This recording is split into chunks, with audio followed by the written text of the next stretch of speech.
Welcome back to the show, everyone. Joining me now is Mark Rabenowitz with Thrive, reminding us, I love this, thriving happens by staying present in every moment. Thriving happens. We all need to thrive during the course of every single day. It's a good reminder, Mark. Yes. So thank you for being on the show. Happy to be here. And talking about this subject that is so easily overlooked because we're faced daily with little things that can nag us and annoy us and irritate us and frustrate us. And those are sometimes the things that get more of our attention. Yes. So because they build up inside of us all if you don't take care of them. And keep it in check, right? Yeah. And that's what Thrive is about. I mean, this is a committee of people. I've been doing this, I've lost track of how many years with basically the same folks. And the sole purpose is to help people overcome those little balloons that grow with bad seeds in each of us. Mm-hmm. You know, think about the positive, think about the good, do something nice for somebody. Don't anticipate anything coming back, just do it. Why do you think that it's instilled in human nature to, when those little challenging moments occur, to talk about them, spread the word about them, internalize them? Yeah. You know, that's just sort of wired in the human DNA, isn't it? Yeah. Self-preservation? Maybe. I mean, we all have bad days. It goes without saying. But even if you're having a bad day, if I'm taking a walk, like I'm walking down to the creek and I see somebody walking the other way and their face is pointed directly at the concrete, I'll say hi. Mm-hmm. Just maybe I might plant a seed in their ear that goes to their head that says, somebody paid attention to me. And that made me happy. Right. You know, it made both of us happy. You know? Right. It's the way I think. And you have 3 steps to thriving. I love this. This is beautiful. 3 steps to thriving. Yep. So let's dissect those. You've got notice, note, and declare. Yeah. Let's start with notice, which you were sort of just describing. What we were just talking about. If you see somebody who's walking with their head pointed, their eyes pointed straight down, say something to them. Have them look up. Mm-hmm. There's more to the world than just their toes in the concrete. They're probably deep in thought at that point. That could be, but you don't know, or none of us would know. No. But I'd rather take a chance on interrupting their train of thought than not do it at all. Mm-hmm. Yeah. That's a great reminder. A great reminder.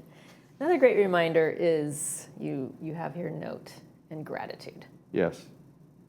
Don't you think gratitude is everything? Everything. It's up there next to love.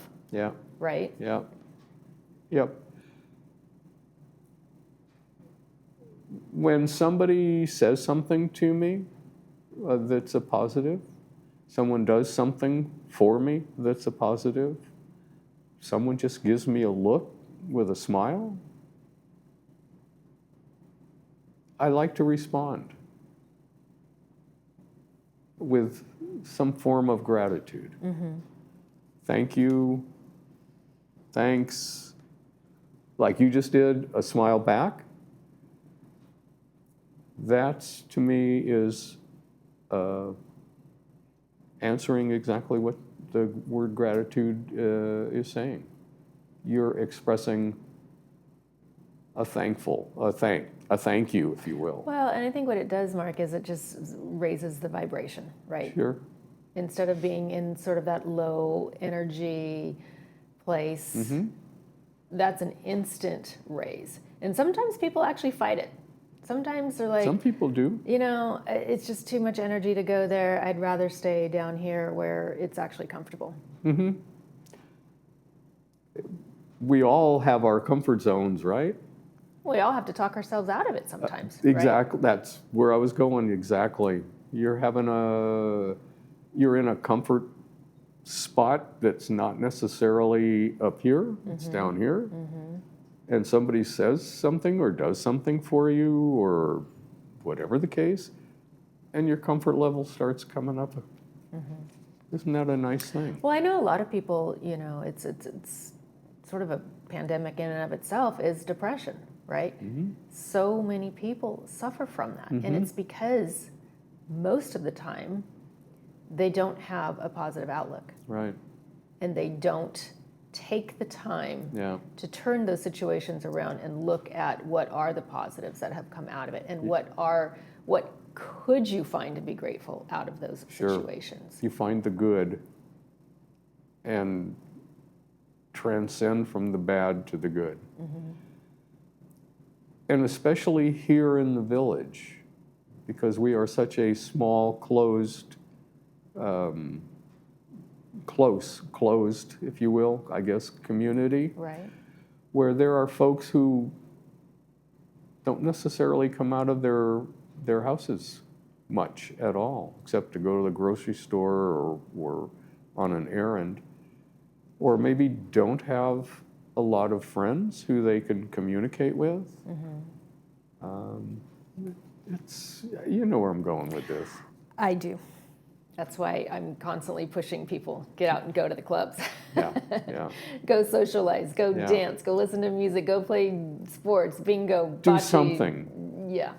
Get up off the couch and go outside.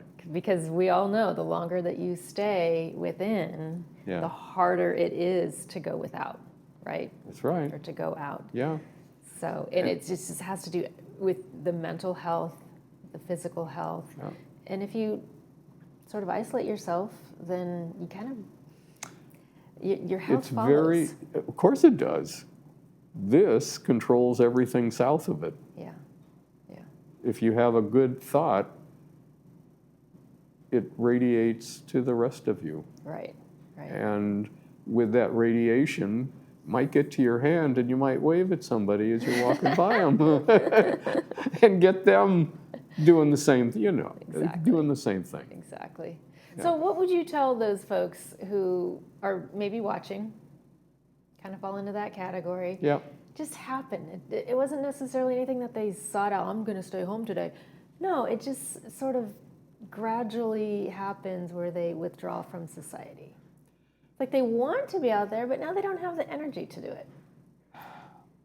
The energy, well, being a chocoholic, I would say go have a candy bar. There you go. Get some energy. Get some endorphins going too. Yeah, but all kidding aside, there are, I'm sure, people here in the village and everywhere who have that mentality. It's, I don't want to go out. And, well, sometimes you have to force yourself. In the beginning. Correct. There are days that I wake up and I'm just exhausted. I've been working at the theater till 10 o'clock or 11 o'clock at night. I come home and I'm shot because that morning I was photographing for the newspaper. So it was, at 8 o'clock to 11 o'clock day, I'm getting too old for some of this. And I wake up in the morning and I think, all I want to do is put my feet up on the coffee table and watch TV and drink tea. And I don't want to do anything else.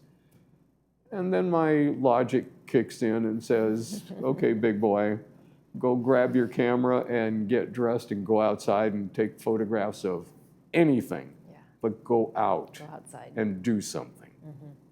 And that's the way I work. I love it. That's great. Yeah.